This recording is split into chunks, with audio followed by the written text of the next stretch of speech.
भारत माता की। भाई, नव वैष्णव धर्म के लिए बहुत बड़ा दिन है, ऐसी आवाज नहीं चलेगी। मेरे साथ दोनों हाथ उठाइए, जरा उठाइए दोनों हाथ। आगामी दिनों में फिर से भाजपा सरकार बनाने के संकल्प की मुट्ठी भींचिए और प्रचंड आवाज से बोलिए, भारत माता की। सबसे पहले महापुरुष श्रीमद शंकर देव जी, उनके चरणों में शीश झुकाकर प्रणाम कर कर मेरी बात की शुरुआत करता हूं। श्रीमद माधव देव जी, उनकी स्मृति को भी मैं विनम्रता पूर्वक प्रणाम करता हूं और आसाम की भूमि पर आया हूं, जहां मां कामाख्या विराजमान है। मां कामाख्या को भी सर झुकाकर प्रणाम कर कर मेरी बात की शुरुआत करना चाहता हूं। मित्रों, मेरा सौभाग्य है कि नौगांव की पवित्र भूमि, जहां महापुरुष श्रीमद शंकर देव जी ने जन्म लिया और जहां से नव वैष्णव धर्म को न केवल आसाम, पूरे पूर्वोत्तर में धर्म के रूप में प्रचारित करने का काम किया। ये नौगांव की पवित्र भूमि पर किसी भी व्यक्ति के लिए आना बड़े सौभाग्य की बात है, परंतु आज मेरे लिए विशेष सौभाग्य इसलिए है कि इस भूमि पर एक महान स्मारक श्रीमद शंकर देव जी का बना है। इसका आज शुभारंभ हेमंत जी और सर्वानंद जी के साथ करने का सौभाग्य मुझे मिला है। मैं आज भारत रत्न श्रद्धेय गोपीनाथ जी को भी याद करना चाहता हूं। अगर गोपीनाथ जी न होते तो हमारा ये आसाम, हमारे ये पूरा नॉर्थ ईस्ट भारत का हिस्सा न होता। गोपीनाथ जी ही थे जिन्होंने आसाम को भारत में रखने के लिए जवाहरलाल नेहरू को मजबूर कर दिया। हम सब गोपीनाथ जी के लिए बड़ी श्रद्धा के साथ ताली बजाकर उनको श्रद्धांजलि देने का काम करेंगे। मैं महान स्वतंत्रता सेनानी कनकलता बरुआ जी को भी नमन करता हूं और असमिया साहित्य के महान साहित्यकार रोखो राज लक्ष्मीनाथ बेजबरुआ की को भी प्रणाम करता हूं। मित्रों, आज बटद्रवा स्थान का लोकार्पण समारोह है और आज यहां महापुरुष शंकर देव अभिभार क्षेत्र बनाया गया है, जहां पर महापुरुष शंकर देव जी का जन्म हुआ।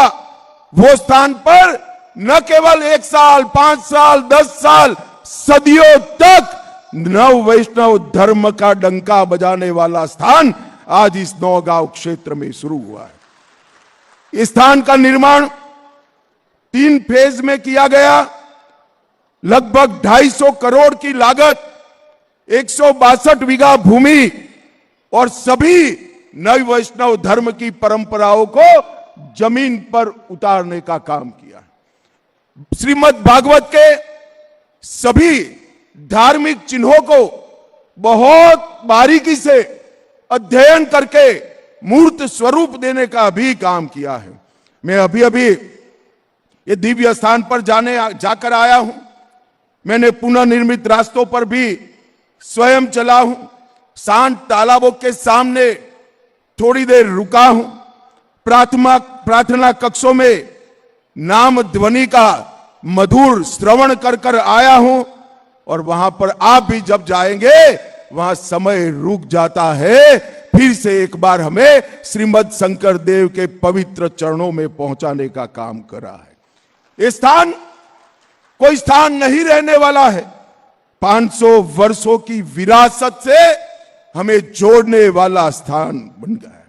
मित्रों, मेरे लिए सौभाग्य की बात है, यही स्थान पर 26 दिसंबर 2020 को इसका भूमि पूजन मेरे हाथों हुआ था और मैं असम सरकार का धन्यवादी हूं कि इसके उद्घाटन का सौभाग्य भी मुझे ही मिला है।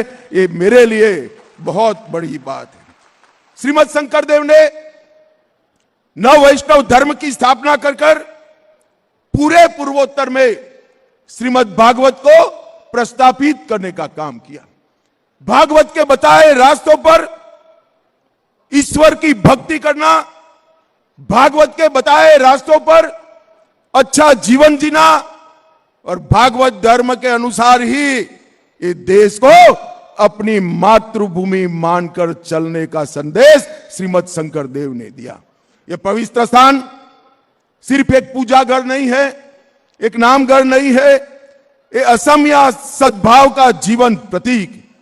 अहम, बोडो, मिसिंग, कार्बी, राभा, कोच, राजवंशी, ताई, चाय बागान में काम करने वाली जनजातियां, बंगाली भाषी, नेपाली समुदाय, सभी समुदाय यहां पर आकर महान नव वैष्णव धर्म को आगे बढ़ाने का काम करते हैं।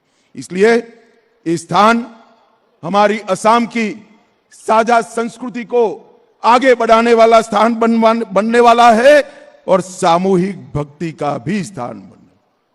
महापुरुष श्रीमद् शंकरदेव जी की एक शरण नाम धर्म परंपरा को आगे बढ़ाने का ये निश्चित रूप से काम करेगा। महापुरुष शंकरदेव जी ने मानवता और मातृभूमि दोनों का हमें संदेश दिया। उन्होंने कहा, धन्य धन्य कली काले, धन्य नर तनुभाल, धन्य धन्य भारत वर्षे। इसका मतलब है यह युग भी धन्य है, मानव जीवन स्वयं में महान है और भारत भूमि में जन्म लेना ये सबसे बड़े सौभाग्य की महान बात है। जो लोग भारत को तोड़ना चाहते हैं उनको 500 साल पहले श्रीमद् शंकरदेव ने एक भारत का संदेश देने का काम किया था, जिसको आज हमारे प्रधानमंत्री नरेंद्र मोदी जी आगे बढ़ा रहे हैं। मित्रों, आज बहुत अच्छा दिन है। मैं कोई पॉलिटिकल बात करना नहीं चाहता, परंतु एक बात मैं जरूर करना चाहता हूं। जो अच्छा हुआ है इसकी प्रशंसा करनी चाहिए। इतनी बड़ा सभागार है, मुझे बताइए, श्रीमद् शंकरदेव के स्मृति स्थान पर ये बांग्लादेशी घुसपैठिए थे, वो बरोबर था क्या? जरा जोर से बोलो, ये बरोबर था?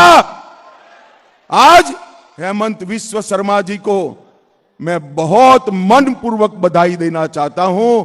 इन्होंने इन पवित्र स्थान से घुसपैठियों को निकालकर फिर से नामघर की स्थापना करने का काम किया है। और मित्रों, ये अभियान पूरे असम के अंदर चला है।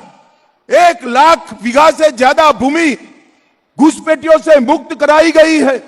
हमारा काजीरंगा का महान पार्क घुसपैठियों ने कब्जे किया था, वहां उनको भी खदेड़ने का काम आसाम सरकार ने हेमंत जी के नेतृत्व में किया है। कांग्रेस पार्टी सालों तक इनको आगे बढ़ाते रही।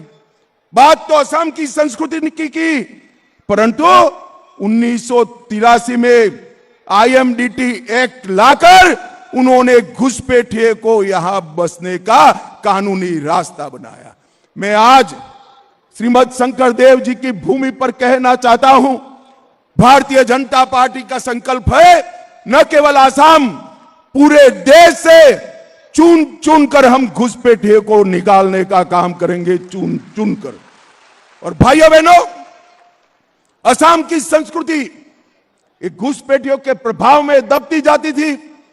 नरेंद्र मोदी जी के नेतृत्व में यहां हेमंत विश्व शर्मा ने इस संस्कृति को घुसपैठियों से प्रभाव से मुक्त कर आज मृदंग और ताल की आवाज के साथ नामघर में भक्ति संगीत सुनाई पड़ता है। ये बहुत बड़ी बात है। लगभग 1.29 लाख बीघा जमीन घुसपैठियों से हमने मुक्त कराई। ये कांग्रेस सरकार इतने साल रही, उन्होंने आसाम आंदोलन के शहीदों के लिए कुछ नहीं किया। अभी 10 दिसंबर को हमारे प्रिय प्रधानमंत्री नरेंद्र मोदी जी के हाथों से असम सरकार ने 40 साल तक जो स्मारक को नहीं बनाया, उनके बलिदान के लिए भव्य स्मारक बनाने का काम भी असम सरकार ने किया। इस 70 साल की उपेक्षा आसाम की जनता कभी भी भूल लेने वाली नहीं। ये पूरे उत्तर पूर्व को और विशेषकर असम के विकास के लिए नरेंद्र मोदी जी के नेतृत्व में इस 11 साल में हर प्रकार के विकास के काम हुए। और असम में भी पहले 5 साल श्री सर्बानंद सोनोवाल के नेतृत्व में और अब 5 साल हेमंत बिस्वा शर्मा के नेतृत्व में, ये 10 साल असम के विकास के लिए सुवर्ण काल बनने वाला है मित्रों। और मोदी जी असम में, मोदी जी 11 साल में कुल मिलाकर 80 बार नॉर्थ ईस्ट आए हैं और अपने असम में 11 साल में 36 बार मोदी जी आए हैं। 36 बार नॉर्थ ईस्ट और असम में सबसे ज्यादा अपनी उपस्थिति दर्ज कराने वाला कोई प्रधानमंत्री है तो हमारे नरेंद्र मोदी है, नरेंद्र मोदी। और ये कांग्रेस पार्टी असम के हितों की बात करती है। 12 साल तक मनमोहन सिंह को असम ने यहां से राज्यसभा में भेजा और 10 साल में मनमोहन सिंह 7 बार सिर्फ असम आए थे और 7 बार में से 2 बार राज्यसभा का पर्चा डालने आए थे, पर्चा डालने आए थे। उनके लिए असम का पुनर्निर्माण, उनके लिए असम की संस्कृति, उनके लिए असम का विकास, उनके लिए असम की शांति, ये सिर्फ भाषणों का मुद्दा है। सालों से असम में कई प्रकार के आंदोलन चले। हमारे युवा हाथ में बंदूक लेकर, AK-47 लेकर यहां पर खून की नदियां बह रही। भारत सरकार ने मोदी जी के नेतृत्व में 2020 में बोडो समझौता किया, 21 में कार्बी समझौता किया, 22 में आदिवासी समझौता किया, 23 में DNLA समझौता किया और 23 में ही उल्फा समझौता करने का काम भारत सरकार ने किया है। और असम जो पहले बम धमाकों से गूंजता था, आज श्रीमद शंकर देव का नाम स्मरण से हमारे कान पवित्र हो रहे हैं। ये 11 साल में असम और पूर्वोत्तर की शांति के लिए नरेंद्र मोदी जी ने कई कदम उठाए हैं। और मित्रों, ये सारे समझौते सिर्फ कागज पर नहीं रहे हैं। मैं आज इस मंच से अधिकृत रूप से कहना आया हूं कि 5 के 5 समझौते में से 92% हमारे समझौते के मुद्दे क्लियर हो गए। और एक बार कमल फूल की सरकार बना दो, 92% को हम 100% 100% तक पहुंचा देंगे। भाइयों बहनों, मोदी जी का सरकार में ढेर सारे संस्कृति को बढ़ावे के भी काम हुए। 11,000 से अधिक कलाकारों का बिहू नृत्य आज न केवल भारत, पूरी दुनिया इसको देख रही है। यूनेस्को की विश्व धरोहर में चराईदेव मोईदम को शामिल कर विश्व भर के यात्रियों को यहां लेने का काम किया। और लचित बरफुगन को सिर्फ आसाम जानता था, मोदी जी ने उनको पूरे देश में पहुंचाने का काम किया, पूरे देश में। मैं ही गया था वो कार्यक्रम में।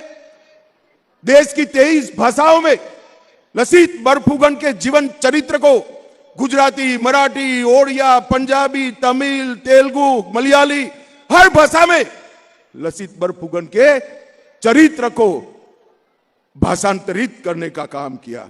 और हमारा ये गमसा है ना, जरा जोर से बोलो, है ना, इसको GI टैग दिलवाने का काम भी नरेंद्र मोदी और हेमंत विश्वकर्मा के समय।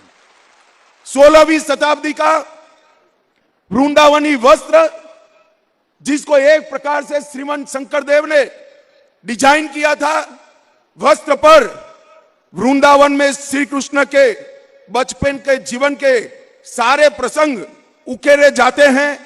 वो वस्त्र को भी प्रदर्शनी के माध्यम से पूरे देश में लोकप्रिय करने का काम नरेंद्र मोदी जी ने किया।